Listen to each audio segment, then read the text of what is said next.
What's up, YouTube? This is Brandon at the Movies here, bringing guys a new movie review series to give you guys, and it's the Nightmare on Elm Street series. It's something I've been wanting to talk about for a little bit. There was a couple other series I would like to get to.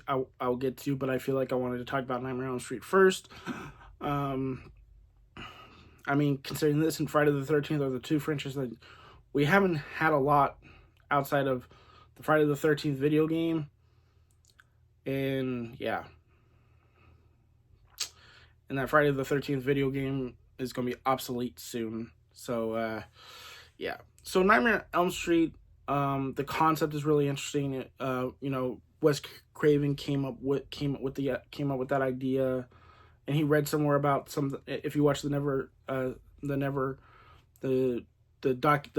Elm Street documentary, Never Sleep Alone, I think. Or Never Sleep Again documentary, he says about there was a story he read or he saw on TV or something. It was one of the two, that family's son was trying to stay awake the whole time, and at one point when he did finally go to sleep, he passed away. There was a few more details in there, but that was kind of the gist of what I was getting at.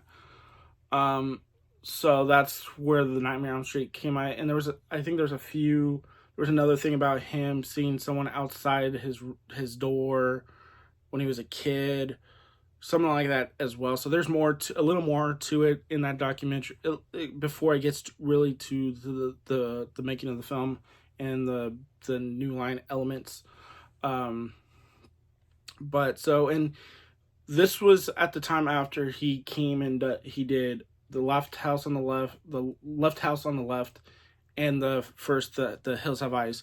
So according to the IMDb page of Hills Have Eyes Part 2, while Nightmare on Elm Street, Nightmare on Elm Street movie came out first, I just read it too. Came out first. The Part 2 was filmed first. Yeah, I think. Yeah, it was filmed first. And yeah, there's some more other details about it, but yeah, Nightmare on Elm Street came out first, but the Nightmare on or Hills Have Eyes Part 2 was shot first. But there was issues, and I know one of the reasons that he even did the sequel was because it was he needed more money, so that's the reason he did it. So now Nightmare on Elm Street, it's about Freddy Krueger, about this burn man who's going after these kids in their dreams, and there's the teens, and the main one played by Heather Langenkamp, Nancy, who is the best character in this film, along with John Paxton, her father's character. Everyone else in this film, I'm not the biggest fan of. Overall, I don't care. The Tina character, I think, is the next closest in terms of likability, but I don't care for Rod. I think he's playing that stereotypical jerk.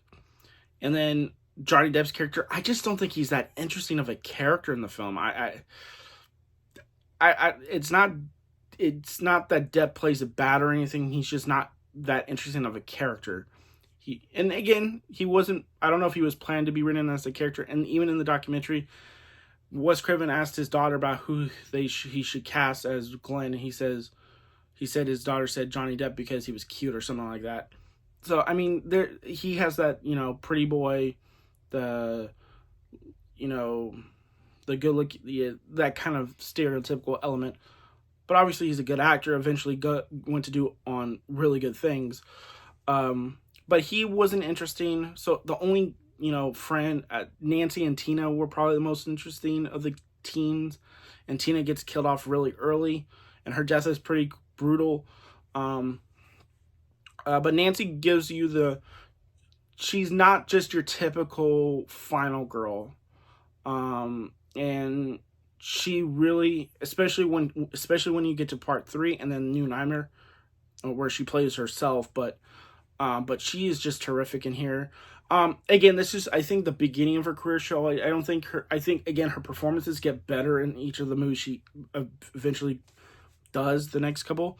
but she's still pretty solid here, and John Paxton is the father who's not believing in what she's thinking. Again, the parents don't believe the kids, but there's a reason to why, is that the parents know what happened to Freddy Krueger, because they were, a part of it. There's a reason why he's going after the Elm Street children. And it's just like, each time, and they try not to fall asleep. And it's in each of these sequences are very effective. The bathtub scene where Freddy's hand comes in, that's one of the most iconic shots in the film. I think that's creepy. The scene in the hallway where they have the one girl with the Freddy and Freddy speaks out of her mouth, that's creepy. I think that's really effective. The tongue out of the phone, I think that's also really cool and just gross. The way they have to use the rooms, like where Tina gets, thrown around the room, that's really effective. Freddy coming through the wall, that's a practical effect. Really well done, especially 1984. Really got to give it to the practical effects people on their terrific job.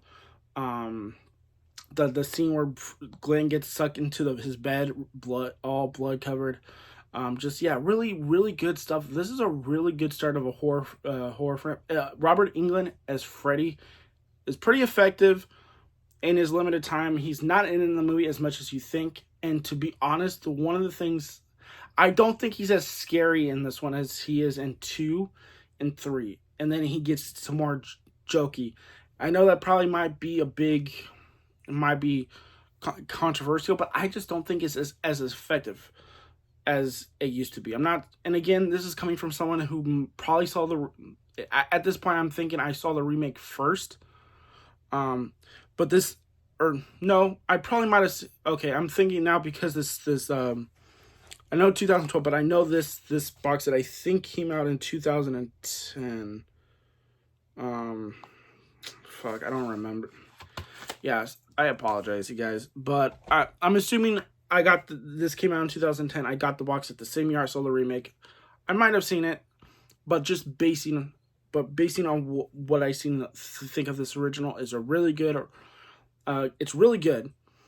I just don't think it's as effective. I don't think Robert Englund is as effective as he is on later on.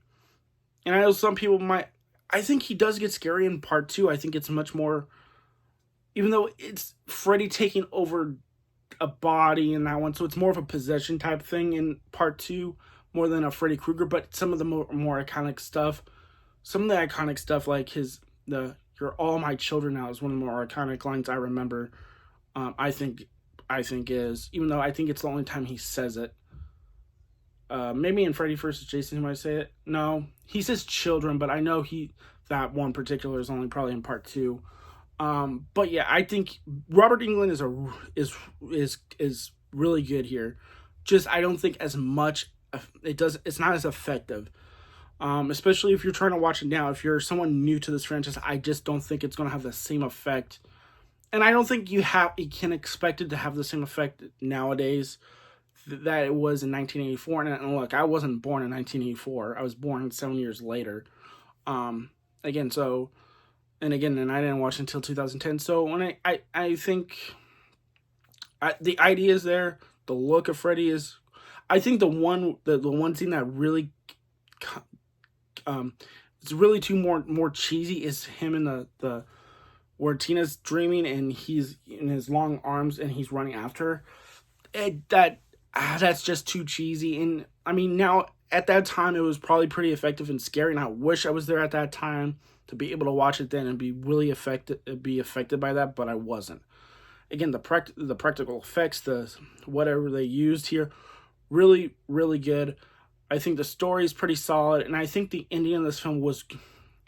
The ending's also a thing is where, because Wes wanted it to originally just end. He didn't plan on any more sequels, but Bob Shaye wanted an ending, and the way they ended it, spoiler, Freddy, all the kids go into the car, and then, the top comes up, and then, Nancy's screaming, "Mom, Mom," and Freddy comes from behind through the door and grabs her mom, and you could tell it's a life-size doll.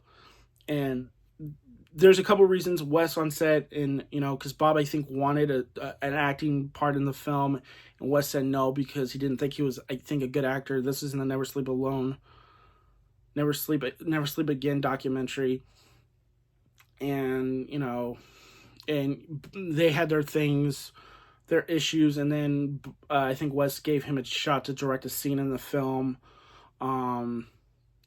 things like that, and then eventually, I think they eventually got their relationship got better later on, but obviously there was some like stuff between them because egos. I mean, they're bigger. They're the bigger egos because you got the producer of New Line, and then you got the director Wes Craven. Like, it's obviously there was some clashing there between, and obviously, and Bob wanted an ending that or it was the ending that Wes promised him to get, like, obviously, to make up for this whatever happened on set. There was a mix of things that happened. So the ending is obviously a mixed thing, is because you wish that it went into a much, I guess, an ending that you felt like it was satisfying, and that was the end. Now, obviously, as someone, as when you're a fan of a franchise, you're glad it didn't end there. But that wasn't Wes's plan for it to continue, but eventually did continue. So the movie did pretty well. So it's done. Was it 9 movies? 6. It's 8 Nightmare films, and then Freddy vs. Jason, which is not a part of this. It's not a part of the collection. It's a part of the Friday the 13th. So that's a really interesting way to. It wasn't part of this. But yeah. So in the end, I do recommend Nightmare on Elm Street 1984. I think it is a really solid. It's a really good original film of the franchise. I think it's a good starting off point for the franchise. It's one of the better entries of the franchise. I just don't think it's as effective and it's as scary as it once was. I think, Heather gives a really good performance as the likable Nancy, and who is trying to, deal with all what happened, with her dad, and the mom is, having issues, in dealing with the loss of her friends. It's a really, I think, a really solid performance. Overall, I think her performance gets better throughout in her next two performances in the part 3 in New Nightmare. John Saxon, just so really good. He has the ego as the officer, and he thinks he knows what's, as a parent, he thinks he knows what he thinks is right, and it's just a fantasy, and it's just like, there's, again, how parents think they're always right compared to the kids, when the kids say there's something wrong, and no, there's nothing wrong, it's just your dream. There's nothing wrong. So he's really good, and then he's really good in part 3 and New Nightmare as well. So the practical effects, the makeup, I think, is really well done. So it's definitely worth going out and buying. And I would say I would give this a 3.8 out of 5. Again, I think because it's not as scary as it once was, I can't get it to that 4. Yeah, it's tough, but I do definitely recommend checking this one out. Let me know what you guys thought of Nightmare on Elm Street 1984. This is Brandon at the Movies, signing off. Peace.